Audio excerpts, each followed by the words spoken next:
What's up, everybody? It's Edwin back again for Strictly Comics, and right now we are doing our Justice League Dark number 22 review, and this is the continuation of Trinity War Part 3.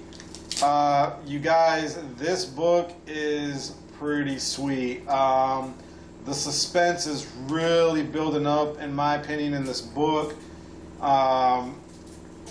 You know, I won't spoil it for you guys, but it's a really, really good read. If you're not reading Trinity War, I highly recommend it. I think that DC is definitely on the rise, kind of doing a really, really good storyline here, and I hope that they continue to just build and kind of just descend upwards, or incline upwards, sorry. But in the beginning here, we see the psychic lady who her shop got blown up in the first part. She didn't die. You know, I thought that she did. You know, we read in here a little bit, find out that she's immortal. She's immortal. She can't be killed. So, and then also, what's his name? Firestorm is messing with some rocks, trying to figure out which one is kryptonite. You know, obviously they're kind of needing that because Superman is still sick and they got him quarantined, and they just think that they might need some kryptonite because they don't know what's going to happen with him. Some really good pages, you guys. This right here was a really, really cool page. I really like that one. You know, Batman at the forefront there. They're basically trying to stop, well, attempting to stop Wonder Woman because she's kind of getting a little out of hand with her wanting to help Superman, and I think most of that has to do with because of the romantic relationship that they have with one another. You know, and again, Batman was right. You know, when you're teammates, you really shouldn't be in a romantic relationship with each other because you could definitely put the team at odds with your own personal feelings and stuff like that. Because, I mean, obviously the relationship would have to go perfect, but even then, you can still cause issues internally within the team. You know, the artwork is okay. I wasn't like too thrilled with it. It looked kind of not a lot of detail.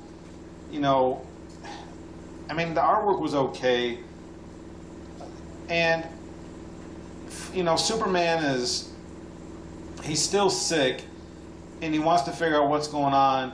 But he also finds out that it wasn't his fault that, I think his name is it Dr. Light, got killed. That you know, basically it wasn't his fault.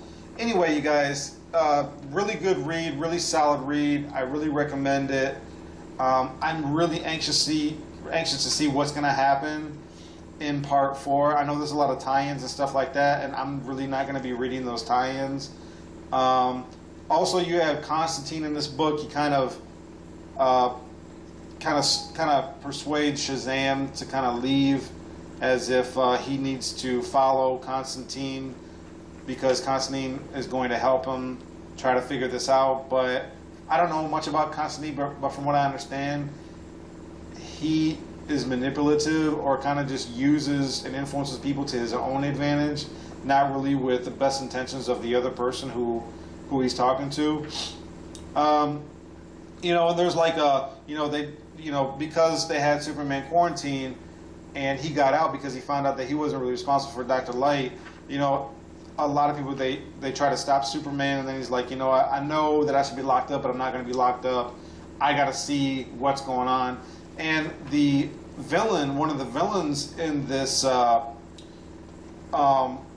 comic book, who is creating the plot throughout the storyline, he basically says that kind of like everything that's going on is really playing into his hand, like everything is going according to plan. So, you know, because of that, he references that a couple of times in this book, and then you see the events of the story play out between all the heroes, and you're like, you know, if everything is going according to plan, you know, what's going to happen?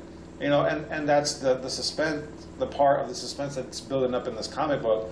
I highly recommend it, you guys. I'm definitely giving it a 4 out of 5. Check this book out. I didn't count the pages again like I normally do, But I'm pretty sure that you're probably at 22, 1, 2, 3, 4, 5, 6, 7, 8, 9, 10, 11, 12, 13, 14, 15, 16, 17, 18, 19, 20, 21, 22, 23, 24. So again, you got 24 pages, 2 pages more than your average comic book. So, you know, that right there is reason alone to pick it up. 4 out of 5, definitely you guys check this book out. Comment below, let a nerd know. Let me know what you think. Thanks.